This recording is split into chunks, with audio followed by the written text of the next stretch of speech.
আসসালামু আলাইকুম প্রিয় দেশবাসী, এখানকার একটি কাঠের সেতুর উপরে দাঁড়িয়ে আছি।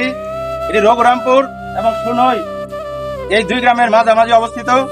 এই সেতুটি লোক মারফত আমি শুনতে পারি যে সেতুটির অবস্থা খুবই খারাপ। আমি আজকে দেখতে আসলাম, এসে দেখলাম আসলে অবস্থা খুব খারাপ।